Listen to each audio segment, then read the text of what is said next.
I am honored to speak today at the first UN Global Congress of Victims of Terrorism. This subject is one that personally affects me. I too am a victim of terrorism, having lost my mother to its scourge. Pakistan also lost its first female Prime Minister and 80,000 lives in our fight against extremism and terrorism. On behalf of the government and the people of Pakistan, I pay solemn tribute to all those who have suffered at the hands of terrorists. I express my profound support and solidarity with the victims and families of all those whose lives have been upended by terrorism. Mr. President, the international community has an abiding responsibility to protect and support victims of terrorism. This has to be the basic tenet of our effort to promote peace and security in the world. While waging kinetic efforts to eradicate terrorist groups is imperative, we cannot fully win the fight against terrorism without preserving the rights of millions of innocent, defenseless, and vulnerable people who have suffered immensely because of terrorism. There should be more focus on addressing the root causes of terrorism, rehabilitation, and justice. Equally important is the need to work together to prevent future attacks, holding terrorists to account, and adopting a uniform, victim-centric approach while addressing the challenges faced in conflict zones. It is also unfortunate that political expediency and realpolitik have been allowed to dictate international responses towards terrorism.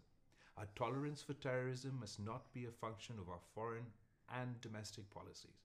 This selective approach towards terrorism is the biggest injustice to the victims of terrorism. For the last 2 decades, Pakistan has been one of the worst victims of terrorism, with over 80,000 casualties and economic losses exceeding $150 billion.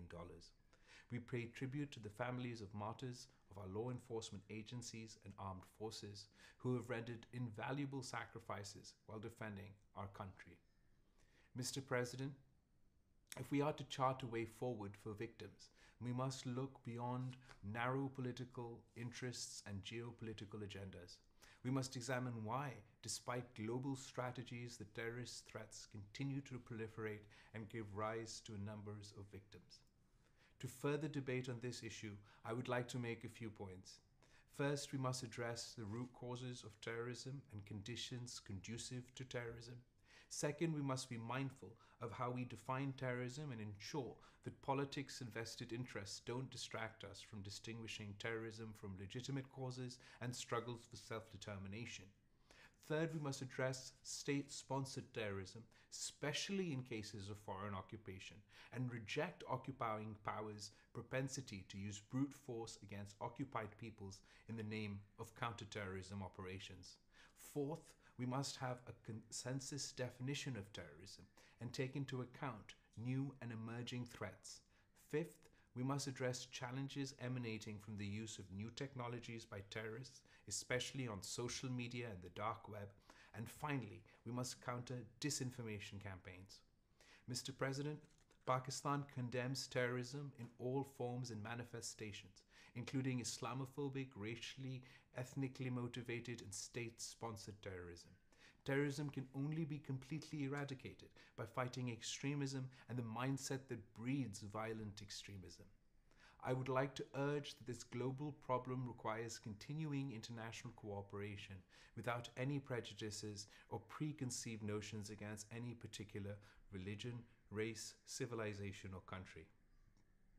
I would also like to take this opportunity to pay a special homage to the oppressed people of illegally occupied Jammu and Kashmir in Palestine, who deserve our special attention for their continuing suffering as victims of the worst form of state terrorism. The international community must live up to its obligations and ensure all citizens of the world are guaranteed a life of security and dignity. Mr. President, our inability to address these issues will continue to increase victims and add to their suffering. It will also add to the physical and psychological trauma that may outlive many conflicts. The international community owes it to the victims of terrorism to take effective steps to address terrorism wherever it may be, in whatever form it exists, without political considerations. This is our moral as well as legal obligation. Thank you.